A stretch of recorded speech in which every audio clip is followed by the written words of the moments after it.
5월 8일 한국 4월 외환보유고가 발표되었습니다. 매달 제가 체크하고 있는데요. 외환보유액은 국가의 경제 안정성, 국가 체력을 나타내고 특히 국제금융시장에서 신뢰도를 결정하는 중요한 지표 중에 하나입니다. 그렇기 때문에 매달 체크하는 거고요. 현재 한국 경제 성장률은 늪에 빠지듯이 지속적으로 하향 전망되고 있는데요. 향후 큰 경제 충격, 버블이 터질 때는 국가 신용도를 얼마나 잘 지킬 수 있는지 가늠자가 되기도 하는데요. 하지만 코로나 이후 전체적으로 외환 보유액은 줄어드는 추세입니다. 이번 4월 달에도 어김없이 6조 8천억 원이 녹았습니다. 이 수치는 20년 4월 코로나 이후에 5년 만에 최저치까지 내려왔습니다. 정말 심각한 수준이죠.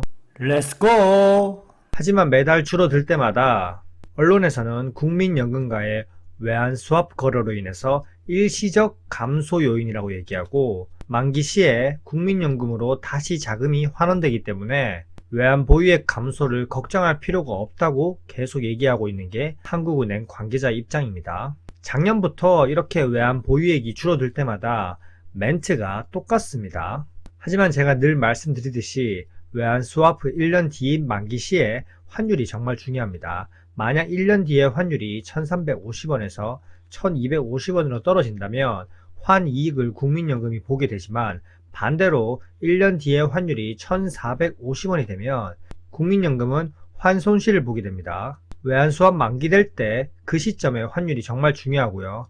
결국 우리 국민들 노후를 위한 국민연금으로 도박과도 같은 베팅을 해놓은 상태입니다. 당장 내일 일어날 일도 예측하지 못하는데 어떻게 환율을 정확히 맞출 수 있겠습니까? 4월 외환 보유액 현황을 자세히 보시면요. 거의 50억 달러가 증발했습니다. 6조 8천억 원이 녹았다는 겁니다. 제가 3월 달에 외환 보유액 분석 영상에서 유추했듯이 이번에 또 줄어들게 되면 분기말 효과 소멸로 인해서 외화 예수금이 감소됐다 이렇게 말할 거라고 했는데 제가 예상한 멘트 그대로 하네요. 이렇게 외환 보유액 감소가 일시에 그친다는 말은 작년부터 계속 해왔단 말입니다. 근데 어떻게 돼가고 있나요? 22년부터 계속 외환 보유액은 줄어들고 있는데 계속 똑같은 멘트, 일시적이라는 말만 합니다. 그리고 감소해도 걱정하지 말라고 합니다. 정말 믿을 만한가요? 정말 이제는 1차 마지노선 4,100억 달러를 사수하기는커녕 심리적 지지선인 4천억 달러 붕괴를 앞두고 있습니다.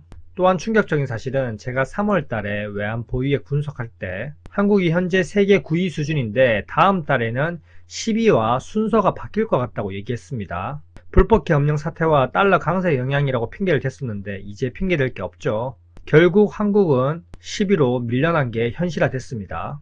한국은 역성장도 시작되었고요. 달러 벌어들일 일이 줄어들기 시작했습니다. 근데 현재 외환 보유액 순위도 밀려난 거죠. 근데 독일은 10위에서 이번에 8위로 2단계를 점핑했습니다.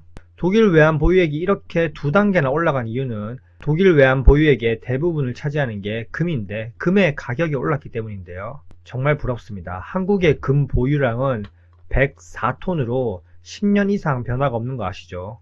예상치 못한 큰 위기가 왔을 때 해지 수단, 즉 방어 수단인데 외환 보유액도 밀려나고 있고 금 자산도 늘지 않고 위기가 오면 한국 버블이 터지는 건 한순간입니다.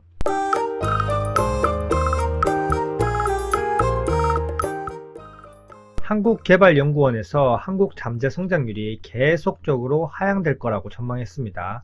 잠재 성장률은 인플레이션을 유발하지 않으면서 자본과 노동 등 모든 생산 요소를 최대한 활용해서 달성할 수 있는 성장의 한계치를 뜻합니다. 현재 한국의 시나리오가 어떻나요? 낙관적으로 보든 비관적으로 보든 중간치로 보든 지속적으로 하향하고 있는 추세인 건 확실합니다. 이렇게 급감하고 있는 가장 큰 이유는 출생률 저하, 노인 인구 급증, 인구 구조 변화가 가장 큰 요인입니다. 생산 가능 인구가 줄어드니까 성장률이 당연히 줄어들 수밖에 없고요. 2040년 이후 기점으로 하락폭이 상당히 심해지고 비관적으로 봤을 때는 마이너스 역성장이 일상화되는 시간이 시작됩니다. 현재 한국의 65세 이상 고령 인구 비중이 20%가 넘습니다. 20%가 넘으면 초고령 사회로 진입했다고 얘기하고요. 이미 작년 크리스마스에 초고령 사회로 진입했습니다.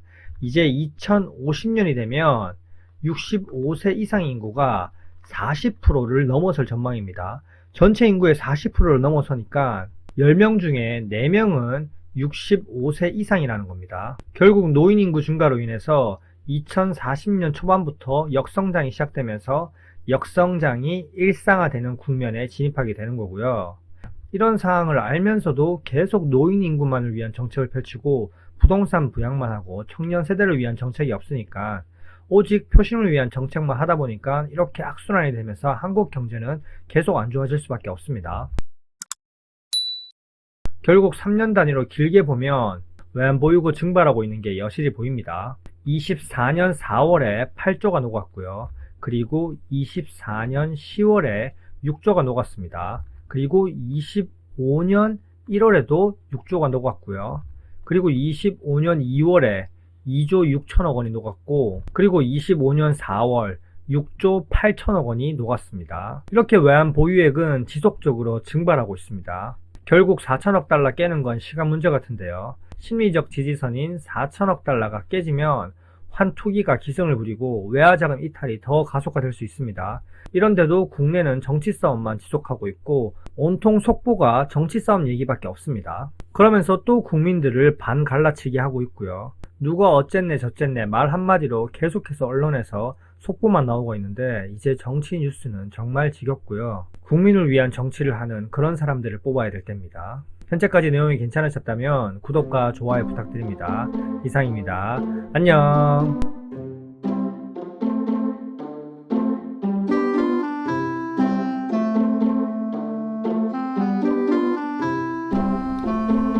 와이